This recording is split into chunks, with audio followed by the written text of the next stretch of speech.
Nos han mentido desde el primer día en que pisamos una escuela. Nos han enseñado una historia lineal, una narrativa cómoda donde el ser humano, pequeño y frágil, conquistó la naturaleza y construyó maravillas arquitectónicas con poleas, cuerdas y una voluntad inquebrantable. Pero si alguna vez te has parado frente a las inmensas puertas de una catedral gótica en Europa, o has caminado por los pasillos de las imponentes fortalezas coloniales del siglo XVIII, seguramente has sentido esa disonancia cognitiva, una voz primitiva en tu cabeza que te susurra: esto no fue construido para nosotros. La historia oficial nos dice que los gigantes son mitos, cuentos de hadas para asustar a los niños o metáforas sobre el poder. Los teóricos de la conspiración más básicos te dirán que los gigantes existieron, pero que sus huesos fueron escondidos sistemáticamente por instituciones como el Instituto Smithsoniano o el Vaticano para proteger la narrativa darwiniana. Ambas posturas, la oficial y la conspirativa, son una cortina de humo. Son mentiras diseñadas para ocultar una verdad biológica y arquitectónica mucho más aterradora y oscura. Los gigantes nunca se extinguieron. No hubo un gran cataclismo que los barriera de la faz de la Tierra, ni una guerra de exterminio humano que terminara con su raza. No encontramos sus esqueletos enterrados en el lodo porque no están muertos. Simplemente fueron reubicados. Y lo peor de todo es que pasamos junto a ellos todos los días. Para entender este horror, primero debes olvidar todo lo que crees saber sobre el imperio de Tartaria. La cultura pop de Internet ha romantizado a Tartaria como una civilización utópica, pacífica, de energía libre y curación electromagnética que fue destruida por una élite global malvada. La realidad es que Tartaria no era una utopía. Era un imperio brutal, altamente tecnificado y pragmático hasta la crueldad. Y los gigantes no eran los reyes de Tartaria, ni sus sabios, ni sus dioses. Eran su maquinaria pesada. Eran esclavos biológicos, bestias de carga utilizadas para levantar los cimientos del mundo antiguo. Pero la tecnología avanzó. Cuando los ingenieros tartarianos dominaron la extracción de energía del éter atmosférico, la fuerza bruta dejó de ser necesaria. Los gigantes se convirtieron en un problema. Consumían demasiados recursos, requerían demasiada logística y, lo más peligroso de todo, comenzaron a desarrollar una conciencia de clase. Empezaron a rebelarse. Destruirlos habría sido un desperdicio de biomasa y habría generado fosas comunes imposibles de ocultar. Así que los arquitectos de Tartaria tomaron una decisión escalofriante, un proyecto clasificado que llamaron el cimiento vivo. Utilizando armas de modulación de frecuencia que hoy apenas podemos imaginar, indujeron a la población gigante global en un estado de coma catatónico. Ralentizaron sus metabolismos hasta casi cero, convirtiendo sus cuerpos masivos en estructuras rígidas y densas. Luego, los utilizaron. Si analizas los planos originales de los edificios gubernamentales más antiguos, de los asilos victorianos, de los capitolios y de los palacios de justicia, notarás algo que vuelve locos a los arquitectos modernos. Espacios ciegos. Muros que miden 3, 4 o hasta 5 metros de grosor sin ninguna justificación de ingeniería aparente. La excusa oficial es siempre aislamiento térmico o métodos de construcción primitivos. Pero si pudieras perforar esa piedra, no encontrarías escombros ni ladrillos.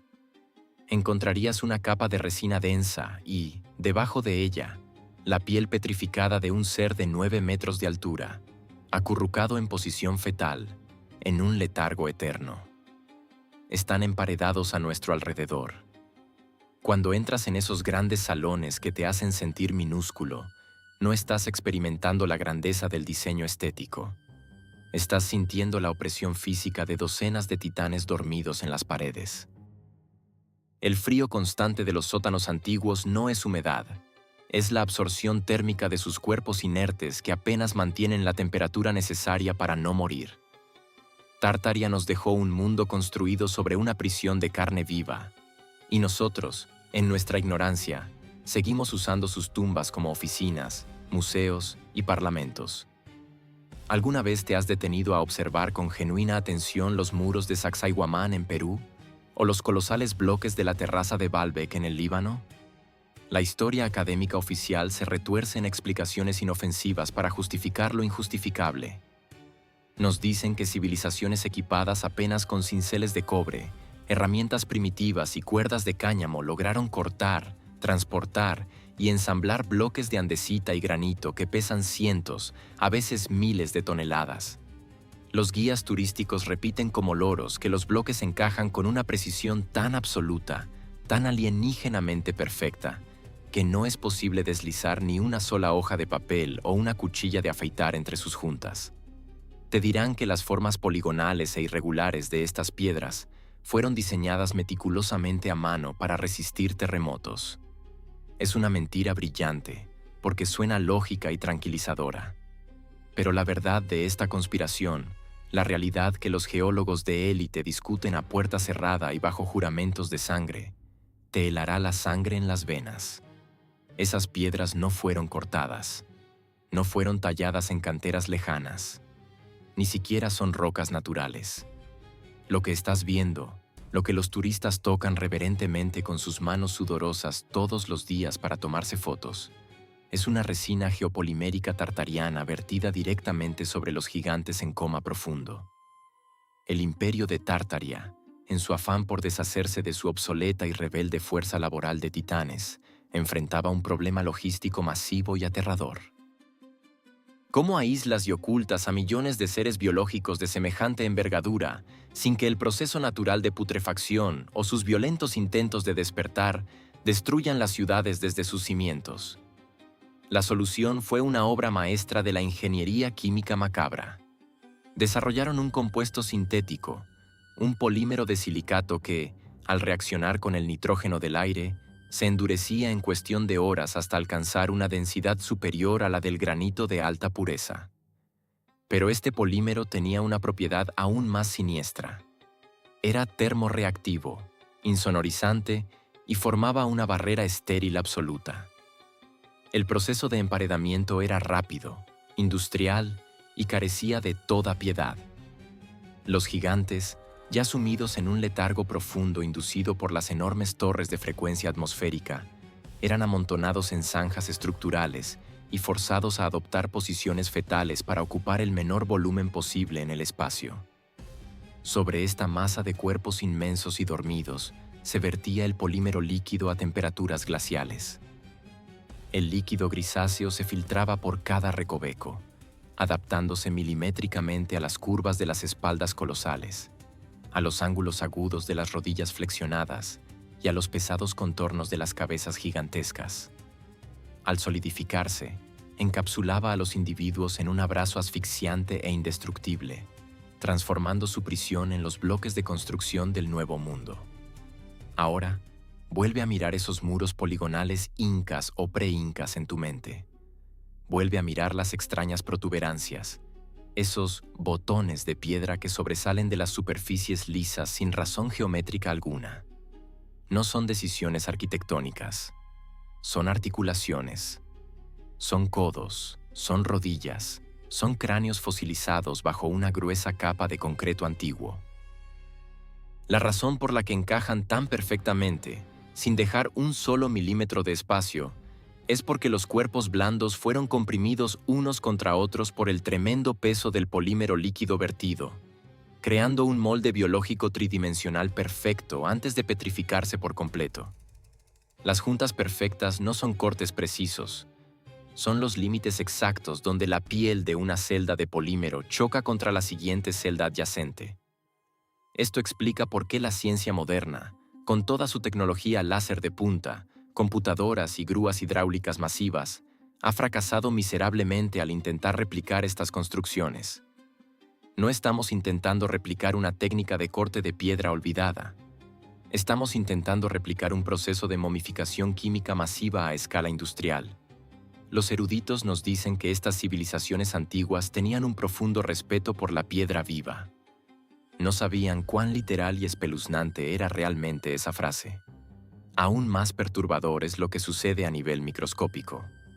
Algunos investigadores independientes que han logrado analizar muestras del núcleo de estos megalitos, antes de ser silenciados, Han encontrado anomalías que desafían la geología moderna. Trazas de hemoglobina petrificada, estructuras cristalinas que imitan asombrosamente la densidad ósea y bolsas microscópicas de gases que simplemente no deberían existir en una roca ígnea natural. Cuando tocas esas piedras milenarias al atardecer y sientes que retienen un calor inusual, no estás sintiendo la radiación solar acumulada durante el día.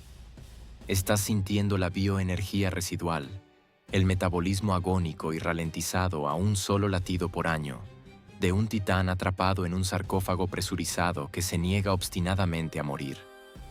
Los gobiernos del mundo moderno, herederos silenciosos de este imperio borrado, lo saben perfectamente. Observa con qué frecuencia se cierran sitios arqueológicos enteros al público bajo la excusa de restauraciones urgentes, peligro de derrumbe o inestabilidad estructural.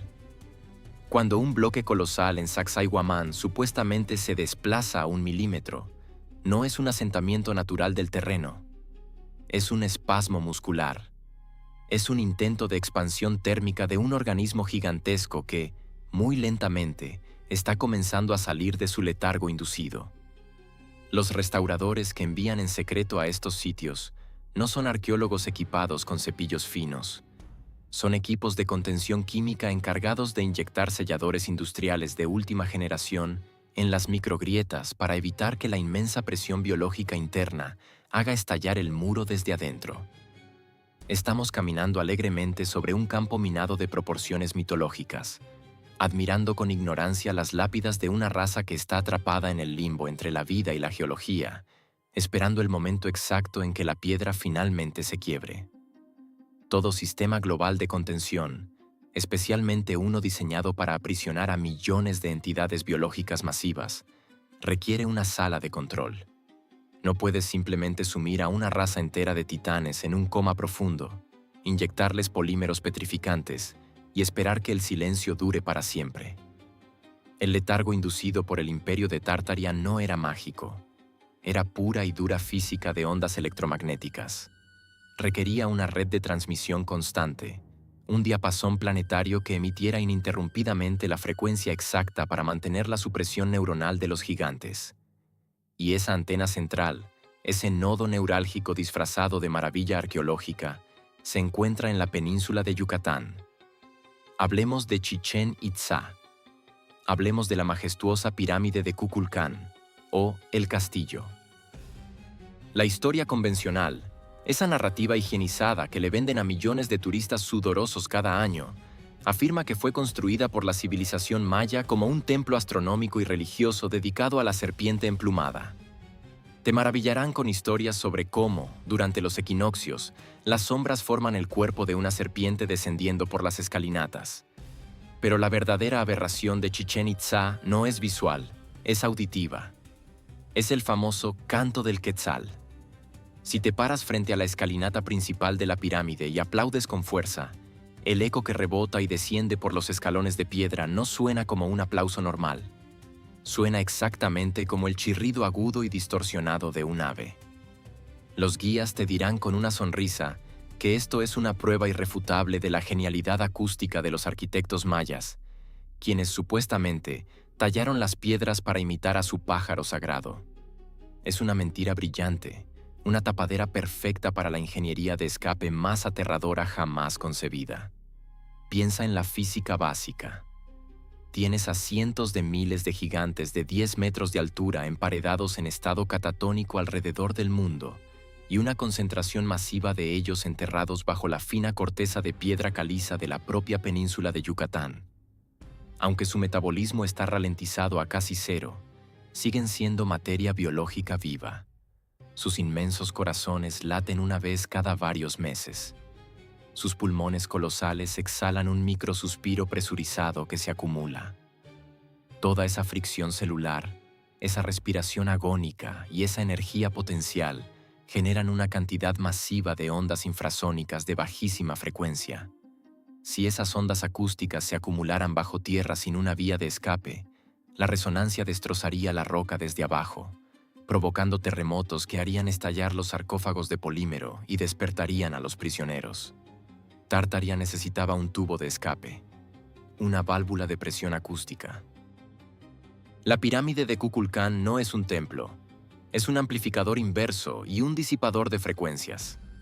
Está construida estratégicamente sobre un cenote masivo. Los académicos afirman que los cenotes son sumideros naturales de agua dulce. Falso.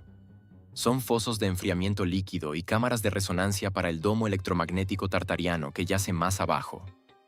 La geometría escalonada de la pirámide fue diseñada matemáticamente para absorber los ruidos roncos, sísmicos y guturales de los gigantes durmiendo en las profundidades, comprimir esas ondas letales de baja frecuencia y dispararlas inofensivamente hacia la atmósfera superior.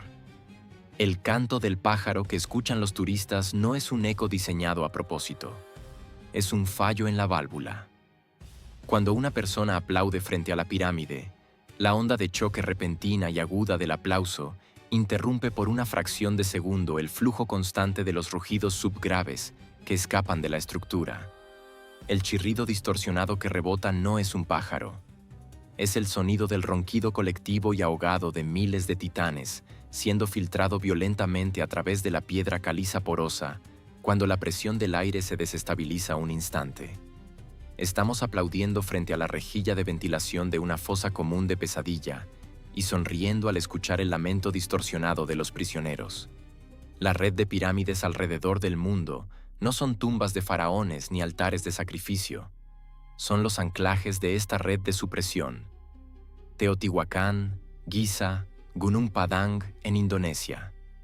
Todas están interconectadas mediante corrientes telúricas, funcionando como repetidores de la señal electromagnética original para mantener el sueño pesado. Y Chichén Itzá es el servidor principal. Pero hay un problema que los gobiernos actuales, que custodian estas ruinas con ejércitos y restricciones de acceso, no quieren admitir.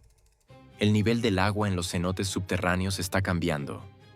El manto freático de Yucatán se está acidificando. El sistema de enfriamiento líquido tartariano de 1000 años de antigüedad está empezando a fallar, y la frecuencia de la antena se está desincronizando. El canto del pájaro está cambiando sutilmente de tono cada año. Se está volviendo más grave, más ronco, más humano. La válvula está empezando a ceder bajo la presión. Si la civilización humana supuestamente avanza en una línea recta de progreso constante e imparable, ¿por qué nuestras construcciones modernas son patéticamente frágiles comparadas con las de hace 300 años? La historia oficial de la arquitectura nos cuenta un cuento de hadas sobre la revolución industrial, la eficiencia de los costos, el pragmatismo económico y la milagrosa invención del cemento Portland. Nos enseñan, con absoluta certeza académica, que dejamos de construir catedrales de piedra maciza y edificios gubernamentales ciclópeos simplemente porque el acero y el hormigón armado eran más baratos, más rápidos y más versátiles. Pero la verdad, la oscura y desesperada verdad que aterroriza a las élites secretas que heredaron el control de este mundo, es que no cambiamos de materiales por elección. Cambiamos por pura y absoluta ignorancia, y por un pánico atroz a lo que acechaba en los sótanos. El imperio de Tartaria era celoso con su tecnología. No compartía sus secretos industriales con las poblaciones esclavas, ni con las civilizaciones menores que administraba. Cuando el imperio se fragmentó, implosionó y fue borrado meticulosamente de los mapas a mediados del siglo XIX. Los vencedores, las nuevas potencias mundiales que redibujaron las fronteras y reescribieron las enciclopedias, se apoderaron de las infraestructuras vacías. Heredaron los inmensos palacios, los capitolios, los tribunales con puertas de 4 metros de altura y los inmensos complejos administrativos. Pero heredaron algo más que bienes raíces. Heredaron las prisiones. Heredaron millones de toneladas de resina geopolimérica tartariana que encapsulaba a la raza de los gigantes en un estado de animación suspendida. El problema catastrófico fue que los nuevos amos del mundo no tenían ni la más remota idea de cómo funcionaba la tecnología biológica y arquitectónica que acababan de usurpar. La fórmula química del polímero petrificante, la piedra viva tartariana, se perdió definitivamente en el caos de la purga histórica y la quema de bibliotecas. No sabían cómo fabricarlo, No sabían cómo mantener la calibración de las antenas atmosféricas y, lo que es infinitamente peor, no tenían la menor idea de cómo repararlo. A principios del siglo XX, un terror silencioso y paralizante comenzó a recorrer los pasillos del poder mundial. Los arquitectos jefe y los ingenieros civiles de las principales naciones descubrieron una anomalía espeluznante en las entrañas de los edificios gubernamentales heredados. Los inmensos muros ciegos de 3 metros de grosor, aquellos que no cumplían ninguna función estructural lógica para el peso del edificio, estaban empezando a mostrar microfisuras. El polímero tartariano, diseñado originalmente para durar eones bajo el mantenimiento de frecuencias electromagnéticas específicas, que ahora estaban apagadas o descalibradas, estaba comenzando a degradarse. Y a través de esas fisuras microscópicas en la falsa piedra, comenzó a filtrarse algo que heló la sangre de los inspectores. Una firma de calor biológico anómalo y un pulso rítmico, sordo, inmensamente lento, espaciado por meses enteros. La biomasa encapsulada en el interior se estaba expandiendo. La presión osmótica estaba cambiando. Los prisioneros gigantes estaban empezando a soñar, y sus músculos atrofiados se contraían subconscientemente por primera vez en siglos, empujando las paredes desde adentro. Aquí es donde nace la gran mentira que justifica la arquitectura moderna. La adopción masiva y frenética del cemento Portland a nivel mundial, un material drásticamente inferior que se agrieta, se oxida y se degrada en menos de 100 años, no fue un avance tecnológico planificado.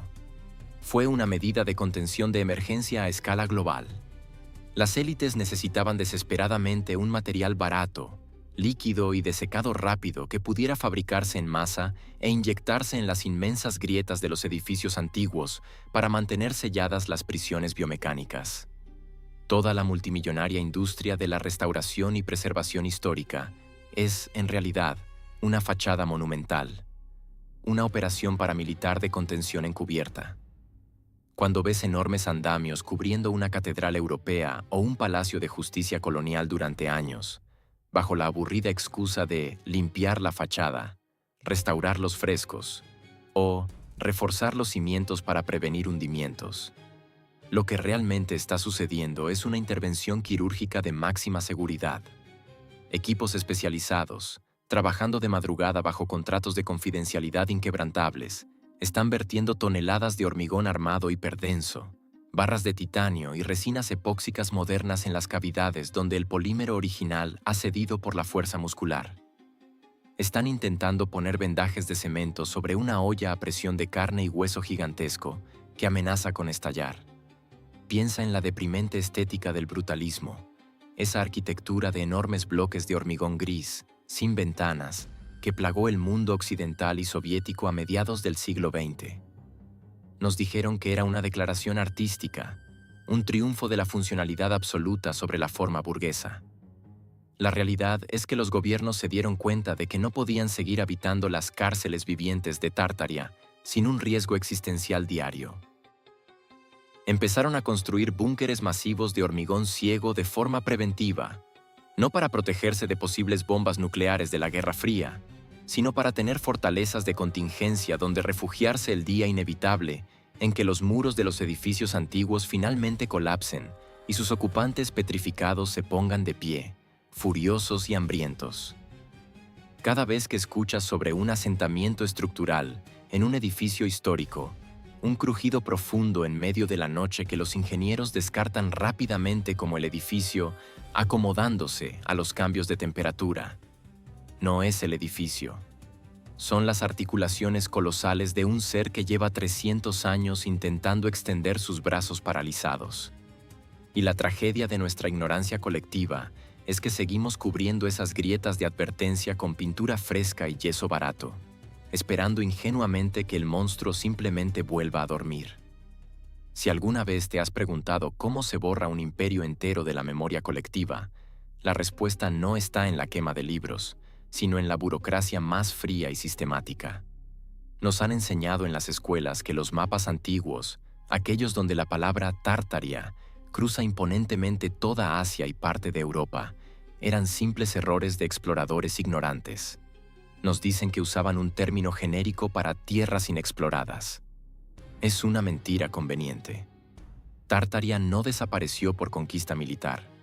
Fue desmantelada y borrada desde adentro por una coalición de naciones emergentes, aterrorizadas por lo que el imperio había construido. Y para ocultar el genocidio biológico y la existencia de las prisiones arquitectónicas, tuvieron que reescribir la geografía misma de la Tierra. A finales del siglo XIX, se llevó a cabo la mayor y más exitosa falsificación cartográfica de la historia humana. Las enciclopedias mundiales fueron reeditadas en secreto.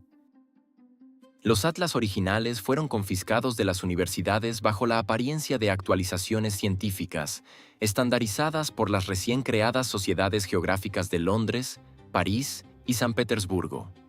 Redibujaron las fronteras, dividieron el inmenso territorio en docenas de países y repúblicas manejables, y asignaron nombres nuevos a ciudades que llevaban milenios en pie. El objetivo era simple. Si el imperio nunca existió, sus monstruosos métodos de construcción tampoco. Pero borrar los mapas de papel era la parte fácil. El verdadero y aterrador problema eran las herramientas. Tartaria, al depender de una fuerza laboral de gigantes eslavos y asiáticos de 10 metros de altura, era una sociedad industrial a una escala que hoy nos resulta incomprensible. No puedes construir domos de resonancia acústica, redes de extracción de energía atmosférica y sarcófagos de polímero del tamaño de un Capitolio usando martillos estándar. Necesitas herramientas proporcionales a la anatomía de tus trabajadores. Necesitas herramientas colosales. Y es aquí donde la narrativa oficial sufre su mayor y más torpe fractura, una que puedes verificar tú mismo si logras acceder a los lugares correctos. Visita cualquier subasta de antigüedades industriales de alto nivel, de esas que no se anuncian al público general, o revisa los catálogos polvorientos de los almacenes subterráneos de los grandes museos nacionales. Tarde o temprano te toparás con objetos clasificados vagamente como maquinaria de exhibición del siglo XIX o herramientas promocionales sobredimensionadas. Estamos hablando de llaves inglesas de hierro fundido de 2,5 metros de largo, sierras de acero macizo que pesan 300 kilos, engranajes sueltos del tamaño de una mesa de comedor, forjados en una sola pieza. Los curadores de los museos te dirán, con una sonrisa de condescendencia ensayada, que eran simplemente caprichos artísticos, letreros gigantes para colgar en las puertas de las ferreterías victorianas o demostraciones de habilidad de los gremios de herreros locales. Pero acércate. Mira el metal de cerca. Si fueran piezas de exhibición, estarían impecables, tal vez oxidadas por el tiempo, pero enteras. Sin embargo, estas herramientas colosales presentan un desgaste mecánico brutal. Tienen muescas asimétricas en los filos, torsión térmica en los mangos y un patrón de erosión por fricción en las empuñaduras que solo se produce tras décadas de uso continuo, pesado y violento. Tienen marcas de agarre, marcas cóncavas dejadas por la presión de dedos que tendrían que medir, al menos, 20 centímetros de diámetro. Nadie forja una llave inglesa de 200 kilos completamente funcional, templando aleaciones de altísima resistencia, solo para colgarla de adorno. Fueron usadas. Y lo que es más revelador, no fueron destruidas en el siglo XIX porque fundir todo ese exceso de metal habría llamado demasiada atención o requerido hornos industriales que los nuevos dueños del mundo aún no dominaban. En su lugar, las dispersaron. Las vendieron como curiosidades extravagantes, las abandonaron en demoliciones de fábricas rurales y las ocultaron a plena vista. Hoy en día, un mercado negro muy específico opera en las sombras de las casas de subastas más prestigiosas. Coleccionistas privados y anónimos, miembros de los mismos linajes que orquestaron el borrado de Tartaria, pagan fortunas incalculables por estas herramientas. No las compran como arte excéntrico, las compran como preparación. Ellos saben mejor que nadie que cuando el polímero tartariano finalmente ceda por completo, cuando la presión de la biomasa rompa los muros ciegos de nuestras ciudades más antiguas y los titanes emparedados finalmente se levanten, desorientados y furiosos, de su letargo de 3 siglos. La humanidad necesitará algo más que armas de fuego convencionales para detenerlos o controlarlos. Necesitarán entender la tecnología de los constructores originales. Y mientras el resto de nosotros seguimos creyendo en una historia lineal, comprando boletos para admirar pirámides misteriosas o paseando ciegamente por pasillos de techos de 5 metros, ellos se preparan en silencio para el día del despertar. Llegamos al fondo del abismo, al punto donde la historia antigua choca violentamente con tu realidad cotidiana. Si todo lo que hemos repasado hasta ahora, los edificios sobredimensionados, el polímero petrificante, la válvula de escape en Chichén Itzá y la alteración frenética de los mapas, ¿te parece una locura aislada en el pasado? Es hora de que prestes atención a lo que está ocurriendo hoy, ahora mismo, en la atmósfera de nuestro planeta. El imperio de Tartaria construyó una red de prisiones perfecta, pero cometió un error de cálculo fatal. Dependían del campo magnético de la Tierra para alimentar sus torres de supresión de frecuencias.